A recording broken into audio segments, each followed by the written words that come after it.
اور میں تمہاری طرح انگریز کتوں والی ٹائی نہیں پہن کے بیٹھا، اور میں تمہاری طرح انگریز کتوں والی ٹائی نہیں پہن کے بیٹھا. آپ لعنت کیا نا اس کا فرقہ ہے قادری. میں تمام قادری صوفیہ پہ لعنت بھیجتا ہوں. اس کے ہر مرد و زن پہ لعنت، اس کے عالم پہ لعنت، اس کے عوام پہ لعنت، ان کے چھوٹے بڑے پہ لعنت. تو مجھے نہیں سمجھتے آپ یار. تو اتبیان یار دنیا میں جتنے شیعوں کا تشیعوں کا پہلے سب سے بڑا مفسر، سب سے بڑا مفسر ہمارا رسول اللہ صلی اللہ علیہ وسلم ہے. سب سے بڑا مفسر ہمارا امیر المؤمنین علیہ السلام ہے. آپ کے بزرگ آپ کے لیے حجت نہیں ہے. علماء کے اقوال حجت نہیں ہے بھائی. وعلیکم السلام. سرکار آپ ہماری لائٹ چلی گئی، آپ تو تھوڑا زیادہ ہی آگے 3 ہاتھ آگے گفتگو کرنے بیٹھ گئے. چلے انشاءاللہ اللہ تعالیٰ شیعہ بن جائیں، اللہ تعالیٰ کو ایمان کی لائٹ دے دے نا. ایمان کی لائٹ زیادہ اہم ہے. ہم شیعہ بن کے نا گستاخ اہل بیت نہیں بننا چاہتے. آپ کے ایمان کی لائٹ نہیں ہے، اس کا کیا کریں گے؟ نہیں بس آپ کے ایمان کی وہ تو پتہ چلے گا کہ کس کے ایمان کی لائٹ ہے یا نہیں ہے. میں نے آپ سے پہلے ہی وعدہ کیا تھا، آپ کے سارے میسیج ہمارے پاس محفوظ ہیں کہ آپ کسی کی بھی کال نہیں اٹھائیں گے جب ہمارا اور آپ کا مناظرہ ہو. اور لائٹ کا ایشو ہوتا ہے کراچی میں تو میں نے آپ کو پہلے ہی کہا ہے، اور آپ نے اسے کہا گیا کہ آپ نے ابھی بولا ہے کہ یہ بھاگ گئے. آپ نے یہ کیوں جملہ کہا ہے؟ اس سے ہمیں تکلیف ہوئی، ہم بھاگے نہیں. ہم نے کہا فریز ہو گئے، ہم نے کہا فریز ہو گئے. میں نے کہا کسی مفتی نے کیا ہوگا، میں نے کہا کسی مفتی نے حسادت میں آپ کی لائٹ کاٹی ہوگی. میں نے یہ کہہ دیا. لوگ جانتے ہیں لائٹ چلی گئی، یہ تو روز جاتی ہے لائٹ. لوڈ شیڈنگ ہے کراچی میں. مفتی بھی کر سکتے ہیں نا. آپ اپنا مفتی آپس میں حسادت تو کرتے ہیں نا. مفتی آپ سے حسادت نہیں کرتے. ان کے اختیار میں یہ لائٹ نہیں ہے، ٹھیک ہے نا. آپ یہ پہلے جملہ کہا ہے کہ یہ بھاگ گئے، اس کو آپ تسلیم کریں. چلے میں یہ نہیں بھاگے بھائی، یہ ادھر بیٹھے ہیں، ادھر واپس آئے، بھاگ کے واپس آئے. یہ ایسا نہیں کیا کرے نا. جب ہم نہیں میں نے نہیں بولا بھاگ گئے بھائی، نہیں بھاگے. یہ تو تشریف لائے، ہمارے مہمان ہیں، ہمارے عزیز ہیں، ہمارے استاد ہیں، علامہ فہامہ مفتی طاہر قادری صاحب. استاد نہیں، ہم طالب علمی ہیں. اللہ میں طالب علمی رکھے. اور آپ شیخ الاسلام بننے کی کوشش کر رہے ہیں. اچھا کوشش بس یہ قادری کے نام سے جانتے ہیں، بس یہ آپ کے لیے اتنا ہی کافی ہے. چل قادری صاحب یہ بڑے علامہ ہیں جی. اللہ تعالیٰ دعا کریں، ناظرین کرام دعا کریں کہ اللہ تعالیٰ ان کو ایمان دے دے. ہمارے پاس الحمدللہ ایمان بھی ہے، اسلام بھی ہے، اہل بیت اطہار کی محبت بھی ہے، ٹھیک ہے نا، تلوار حیدری بھی ہے، سب کچھ. غلط فہمی آپ کی وہ ابھی پتہ چل جائے گا نا. ٹھیک ہے ابھی چل جائے گا نا. ویسے بھی آپ جب مجھ سے گفتگو کرتے تھے ہنستے زیادہ ہیں، لیکن یہ ہنسی آپ کی مایوسی پر دلالت کرتی ہے. چلے وہ تو اچھا یہ باتیں تو ہوتی رہیں گی، اصل مقصد کی طرف آتے ہیں. جی سر. دیکھیں پہلی بات تو یہ ہے کہ میں نے آپ سے جتنی بھی مرتبہ گفتگو کی ہے کہ میں اپنے آپ کو بڑا عالم نہیں سمجھتا. میں ایک اسٹوڈنٹ ہوں، میں ابھی بھی پڑھ رہا ہوں، کچھ پیریڈ میں لے لیتا ہوں. تو اس کا مطلب یہ نہیں ہے کہ میں آپ نے بڑے ایک دوسرے آپ یوٹیوب پہ میں نے دیکھا آپ نے مفتی لگایا ہوا تھا، تو آپ پہلے پوچھ لیا کریں کہ آپ اس مفتی ہیں کہ نہیں ہیں. تو آپ ایسے لکھ دیتے ہیں. میں نہیں لکھتا بھائی. وہ اتنے لوگ ہمارے کلپس بناتے ہیں، میں ان کو نہیں جانتا. وہ آپریٹر بھی نہیں بناتا، دوسرا چینل چل اس کو پتہ ہی نہیں ہوتا. وہ بہت سارے لوگ ایسے لکھ دیتے ہیں، اس کو آپ مائنڈ نہ کریں. وہ اتنے چینلز ہیں ہمارے کلپس لگاتے ہیں. دیکھیں ہم جو بھی گفتگو کریں نا، ہمارا مقصد ایک تعصب پرستی نہیں ہونا چاہیے. ایک ہمیں حق کی طرف جانا چاہیے، ٹھیک ہے نا. اب جب آپ کسی کو ایک کہہ رہے ہیں کہ چیلنج دے رہے ہیں کہ آؤ مجھ سے بات کرو، تو آپ کے ساتھ وہ شخص اگر بیٹھ رہا ہے تو آپ اس کے ساتھ بات کمپلیٹ کریں.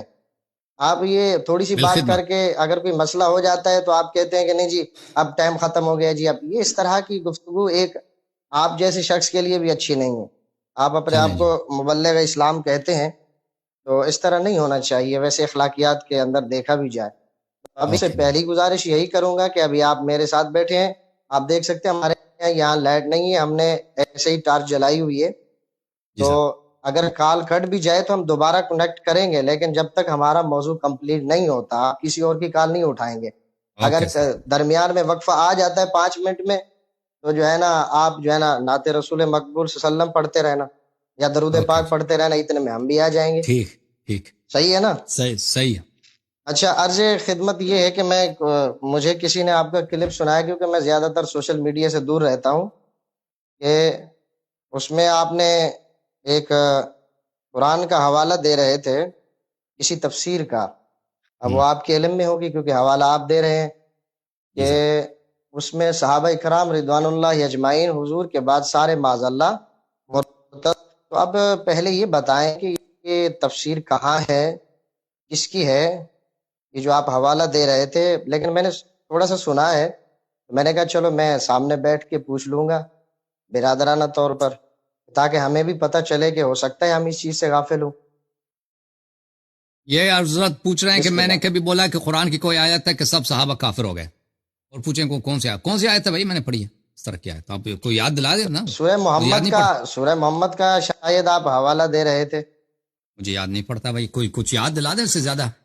نہیں الذین کفروا وصدوا عن سبیل اللہ یضل اعمالهم، اس طریقے سے آپ گفتگو کر رہے تھے، اور اس کے ضمن میں کوئی تفسیر کا حوالہ دے رہے تھے کہ سارے جو ہے نا رسول اللہ صلی اللہ علیہ وسلم کے بعد معاذ اللہ. نہیں آپ کو آتا ہے، آپ اللہ جانتا، مجھے یاد نہیں آ رہا کہ آپ دیکھیں شاید آپ تفسیر آپ نے خود دیکھا دے رہے تھے آپ. جی بالکل دیکھا ہے، ابھی آپ کلپ بھی موجود ہیں. تو تفسیر قومی آپ پہ حجت نہیں ہے، اس سے میں استدلال نہیں کرتا آپ لوگوں پر. آپ پر تو حجت ہے نا. جی حجت ہے. شیعہ تمام تفاسیر جو بڑے بڑے مفسرین ہیں وہ آپ پر حجت ہیں؟ نہیں. کیوں؟ علامہ طوسی صاحب آپ پہ حجت نہیں ہے؟ نہیں. کیوں؟ علماء حجت نہیں ہوتے. علماء ان کی تحریر تفسیر مجمع القرآن ہو گئی، التبیان فی تفسیر القرآن ہو گئی، علماء کی جو تفاسیر ہیں اگر صحیح ہیں تو ہم صحیح ہیں، ان کی صحت، ان کے کلام کی صحت پہ دلیل ہے تو بات صحیح ہے. اگر ان کے کلام کی صحت پہ اگر نہیں ہے تو نہیں ہے. ان کا کلام فی نفسہ ہی حجت نہیں ہے ہمارے لیے کسی بھی عالم کا. اہل بیت علیہ السلام کے احادیث حجت ہے. تو سب سے پہلے آپ اس کے حوالے سے جو ہے نا اپنے قادری صاحب کر رہے تھے، انہوں نے کوئی پلاننگ کی ہے بھائی کہ اس کو میں اس طرح پھنسا دوں گا. نہیں پلاننگ نہیں کی ہے. دیکھیں ہمارا پتہ نہیں چل رہا. اصل بات یہی ہے کہ میں یہی کہہ رہا ہوں کہ کتنے ہفتوں سے شیعہ تفاسیر آپ پر حجت ہے کہ نہیں ہے؟ بھائی آپ سب علماء کے اقوال کو مانتے ہیں، آپ کے مذہب میں جتنے علماء ہیں سب ان کے اقوال آپ پہ حجت ہیں. دیکھیں ہم دلیل کے محتاج ہیں، دلیل مضبوط ہے ختم. یہی ہم کہتے ہیں، ہم دلیل کے محتاج ہیں. عالم کا قول اگر دلیل کے ساتھ ہے، عالم کا قول اگر دلیل کے ساتھ ہے تو ہمارے سر آنکھوں پر، اگر دلیل نہیں ہے تو اس کو ہم چھوڑتے ہیں. بالکل. اچھا پہلے وہ سورہ محمد کا آپ تفسیر قمی سے حوالہ دے رہے تھے، تھوڑا وہ عنایت فرمائیں. مجھے یاد نہیں پڑتا، میں وہ اس آیت سے جماعت مخالفین کے ساتھ استدلال نہیں کرتا. آپ ہیں نہیں آپ جائیں تو صحیح نا، آپ تفسیر پیش کر رہے تھے. دیکھیں بھائی مجھے پتا ہے کہ میں اگر کسی موضوع پر جماعت مخالفین کے ساتھ استدلال کرتا ہوں تو کون سے آیا لے کے آؤں، کہاں سے لے کے آؤں، کون سے حوالے پیش کروں، تو میں کبھی، یہ میرا اصول ہی نہیں، سب لوگ جانتے ہیں کہ میں جب جماعت مخالفین کے ساتھ گفتگو کرتا ہوں تو میں تفسیر قمی کو حجت کے طور پر پیش نہیں کرتا. میں آپ لوگوں کی تفاسیر، آپ کے روایات، آپ کے احادیث لے کے آؤں گا. دیکھیں آپ نے چیلنج کیا ہے کہ ابو بکر عمر کا اسلام ثابت کرو، میں معاویہ بن ابی سفیان کا کلمہ پڑھوں گا. آپ نے یہ چیلنج کیا ہے؟ بالکل کیا ہے نا. آپ جب ہم قرآن پیش کرتے ہیں آپ قرآن تو ان کے عدم ایمان پر، عدم اسلام پر. پہلے بات سنیں، مجھے گفتگو الفاظ میرے مکمل ہونے دیں. جی سر. اور دوسری بات یہ ہے کہ آپ حدیث ہم بخاری سے پیش کریں سند کے ساتھ صحیح اسناد ہو تو آپ اس کو بولتے ہیں بخاری کو میں نہیں مانتا، سیاستہ کو نہیں مانتا، مستدرک کا یا کسی بھی کتاب کا حوالہ دیں تو آپ اس کو بھی نہیں مانتے. لیکن ہمارا مطالبہ یہ ہے کہ آپ اپنے کتب کو تو مانتے ہیں نا، دلیل والے جن کی دلیل مضبوط ہے اس کو مانتے ہیں آپ. اگر حدیث روایت ہے تو مانتے ہیں، علماء کے اقوال کو نہیں مانتے. پہلے اگر حدیث ہے، حدیث کے ساتھ ان کا استدلال ہے، مضبوط روایت ہے اور مضبوط راوی ہے تو آپ اس سند کو قبول کریں گے؟ بالکل قبول کریں گے. انکار تو نہیں کریں گے؟ نہیں. بالکل، یہ ڈن ہو گیا، آپ اس بات پہ قائم رہیں گے.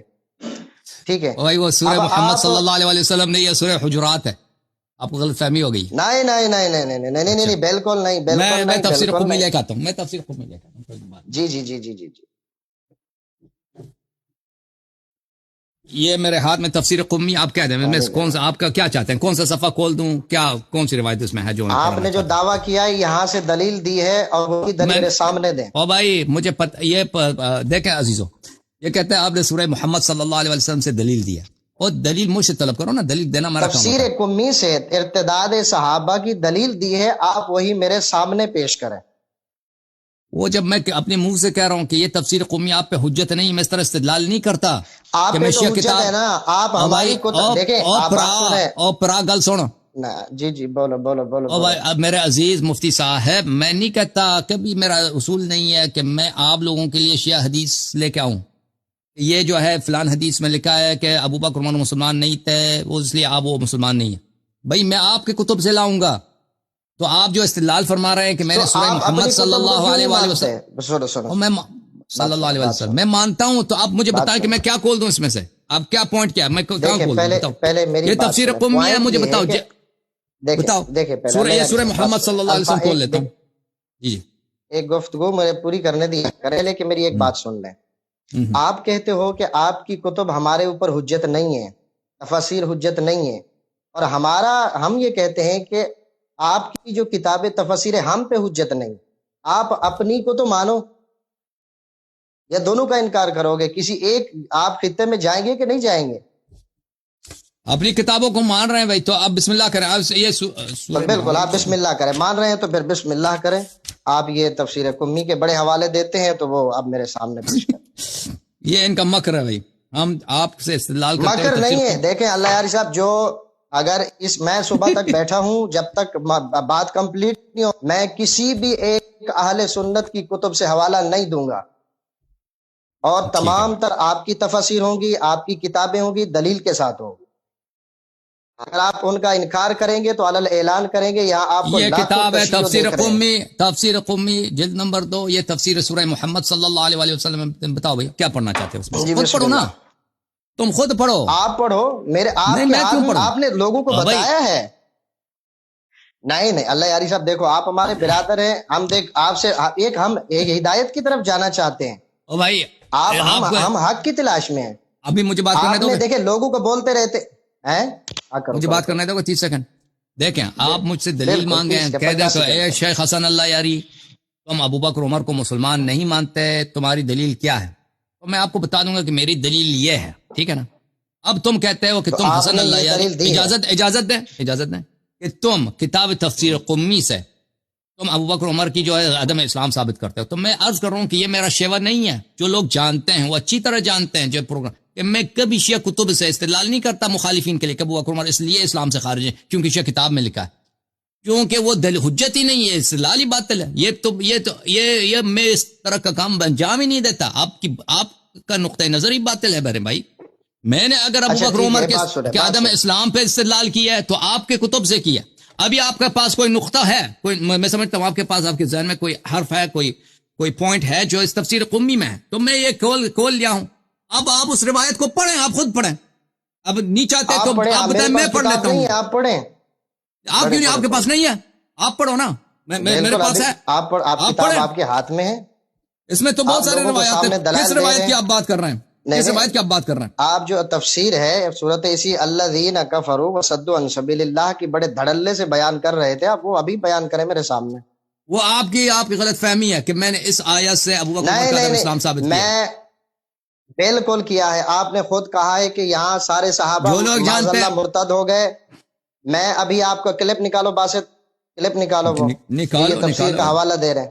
اگر میں نے کیا تو شیعوں کے لیے کیا ہوگا؟ میں مخالفین کے لیے یہاں سے میں دلیل نہیں لاتا۔ آپ پھر شیعوں کے لیے کیوں دے رہے؟ پھر ہم شیعوں سے ہی حجت بنائیں گے نا، شیعہ کی تفسیر سے بھی حجت بنا سکتے ہیں نا۔ آپ اگر شیعوں کے لیے اس کو حجت بنا رہے ہو تو اس کا مطلب یہی ہے کہ آپ ٹھیک ہے بھائی پڑھو، آپ پڑھیں یا میں پڑھوں؟ آپ پڑھو۔ تفسیر قمی چاپ مؤسسۃ العالمی للمطبوعات جلد نمبر 2، کتاب چھپی عزیزو سنہ 1991 میں۔ ملاحظہ فرمائیے، سورۃ محمد صلی اللہ علیہ وآلہ وسلم الذین کفروا وصدوا عن سبیل اللہ اضل اعمالهم نزلت فی الذین ارتدوا بعد رسول اللہ صلی اللہ علیہ وآلہ وسلم وغصبوا اہل بیتہ حقهم وصدوا عن امیر المؤمنین علیہ السلام۔ اس آیہ کا نزول کس کے متعلق؟ اس آیہ کا نزول متعلق ہے وہ لوگ جو رسول پاک صلی اللہ علیہ وسلم پھر گئے اور اہل بیت علیہم الصلوۃ والسلام کے حق کو انہوں نے غصب کیا، اور امیر المؤمنین علیہ الصلوۃ والسلام کے حق سے لوگوں کو روکا، وعن ولایت الائمہ علیہم السلام، اور ائمہ طاہرین علیہم الصلوۃ والسلام کے ولایت سے لوگوں کو روکا ہے انہوں نے۔ اضل اعمالهم اللہ تعالیٰ نے ان کے اعمال کو ضائع کر دیا، گمراہ کر دیا. اچھا اب